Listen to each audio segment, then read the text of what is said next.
Assalamualaikum warahmatullahi wabarakatuh. Saya Selvi NIM 21650029. Di sini saya akan mereview materi 2 tentang manajemen proyek.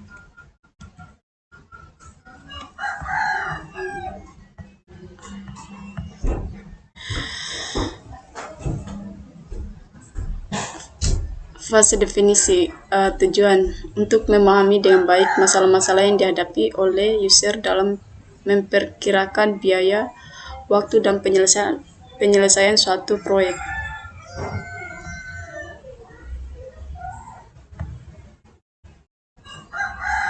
Tiga aktivitas utama pada fase definisi: memahami dan menganalisa masalah-masalah dari kebutuhan user dalam membuat proyek. Keputusan apakah proyek dilaksanakan atau tidak. Jika proyek siap dilaksanakan, maka seorang manajer proyek harus menganalisa risiko yang mungkin terjadi yang dapat mengagalkan proyek tersebut. Pembuatan proposal berupa perkiraan dalam hal rancangan, biaya, serta waktu penyelesaian suatu proyek. Dokumen kebutuhan. Dokumen kebutuhan adalah dokumen formal yang digunakan untuk mendetailkan kebutuhan atau persyaratan khusus yang harus dipenuhi oleh suatu sistem, aplikasi, atau proyek. Dokumen ini umumnya mencakup kebutuhan fungsional,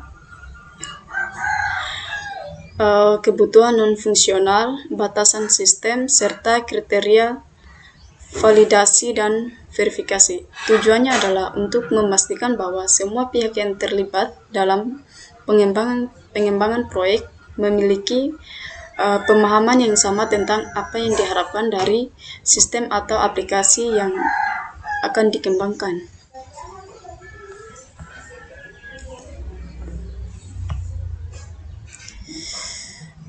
Dokumen kebutuhan biasanya meliputi satu pendahuluan, berisi latar belakang, tujuan, dan lingkup proyek. Yang kedua, deskripsi umum, menjelaskan perspektif produk, fungsi utama produk, karakteristik pengguna, serta batasan-batasan proyek. Yang ketiga, kebutuhan spesifik, mendetailkan setiap kebutuhan fungsional dan non-fungsional sistem atau aplikasi. Kebutuhan fungsional menggambarkan fitur dan fungsi yang harus ada di dalam sistem atau aplikasi. Sedang kebutuhan non-fungsional menggambarkan kriteria seperti performa, keamanan, reliabilitas, dan sebagainya. Keempat, glosarium, kamus istilah atau kata-kata khusus yang digunakan dalam dokumen. Yang kelima, lampiran, bisa berupa diagram, mockup, atau informasi tambahan lainnya yang relevan dengan dokumen kebutuhan.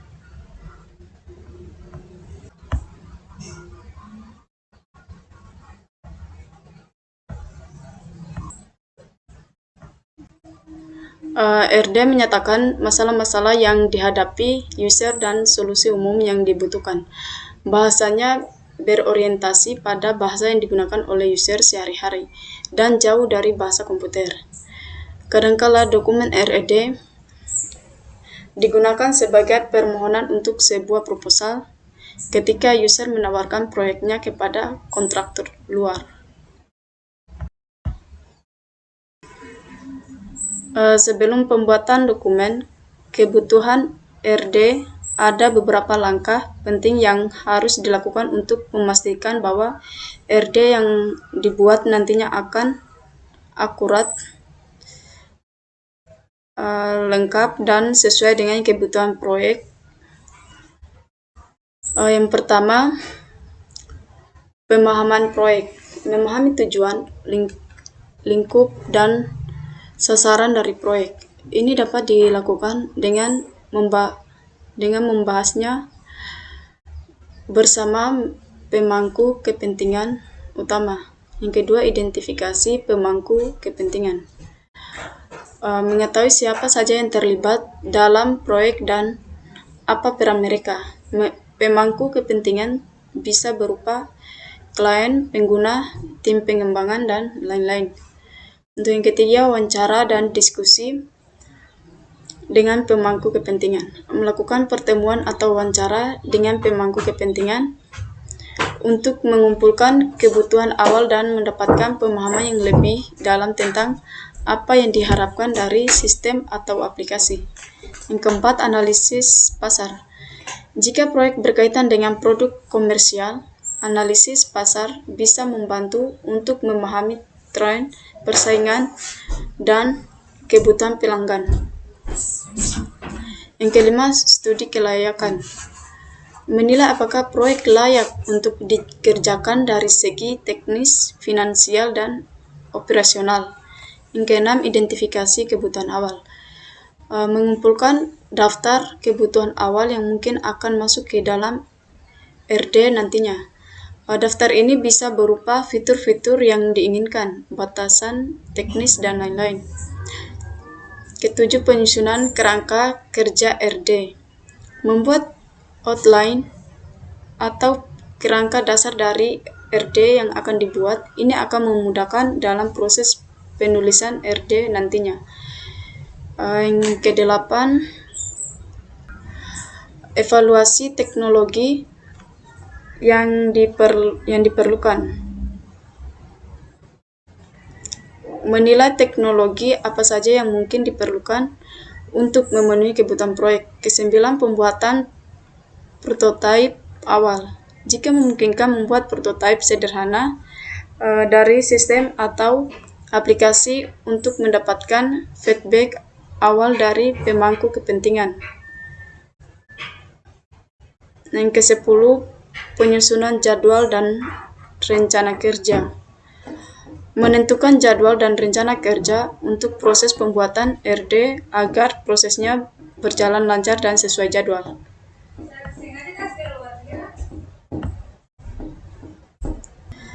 Contoh pembuatan sistem informasi perpustakaan universitas berikut beberapa sebelum pembuatan dokumen kebutuhan RD untuk proyek ini. Yang pertama, pemahaman proyek. Memahami tujuan dari sistem informasi perpustakaan, apakah hanya untuk peminjaman dan pengembalian buku atau juga untuk reservasi ruang baca, pemesanan buku, dan fitur lainnya. Yang kedua, identifikasi pemangku kepentingan.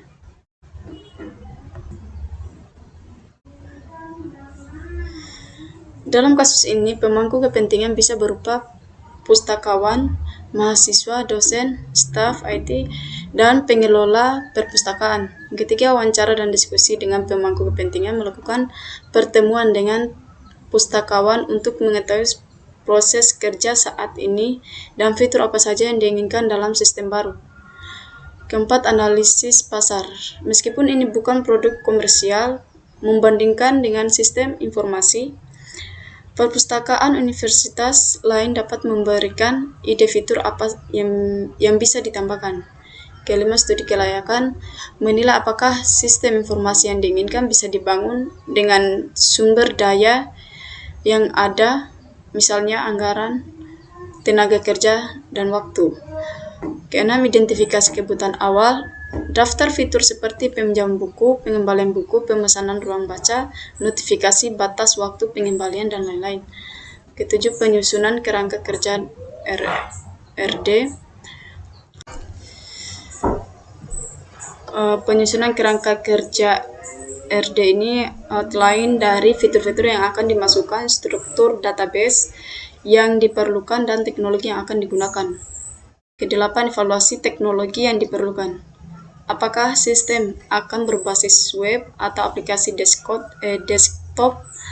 Apa database yang cocok untuk menyimpan data buku dan anggota?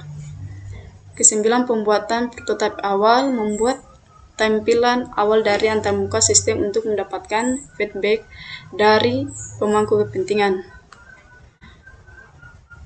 Ke-10, penyusunan jadwal dan rencana kerja. Menentukan jadwal pengembangan pengujian, pelatihan pengguna, dan peluncuran sistem.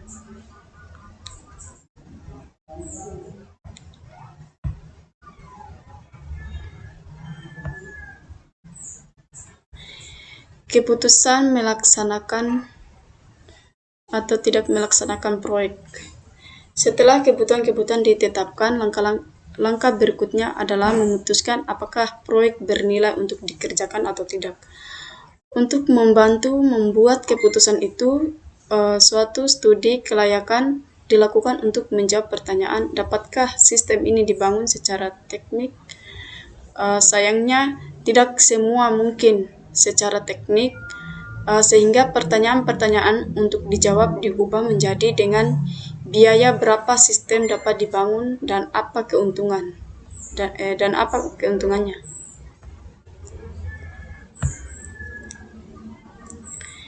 Dalam satu studi kelayakan, kita mempertimbangkan semua penyelesaian masalah teknis yang mungkin dan coba untuk memperkirakan biaya dari masing-masing penyelesaian masalah.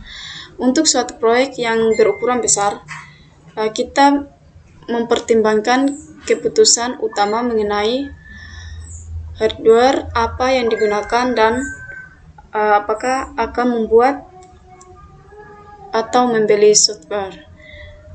Untuk proyek berukuran kecil sampai menengah, studi kelayakan yang formal tidak perlu ditulis.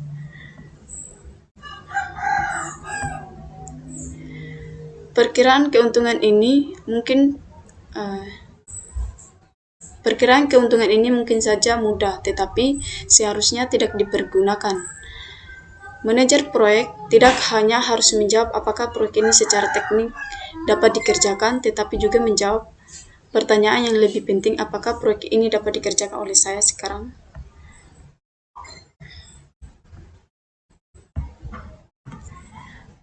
Manajer proyek harus bertanya pada diri sendiri apakah proyek yang ada memiliki peluang untuk sukses atau proyek tersebut akan mengalami kegagalan disebabkan oleh terbatasnya sumber-sumber pengetahuan atau risiko di luar kekuasaannya. Tidak terkira proyek-proyek telah gagal secara keseluruhan maupun sebagian, karena orang mengabaikan tanda-tanda penting dan nyata yang menunjukkan kegagalan. Setiap rencana dipengaruhi oleh risiko. Baik, itu saja materi yang bisa saya jelaskan. Lebih dan kurangnya mohon dimaafkan. Wassalamualaikum warahmatullahi wabarakatuh.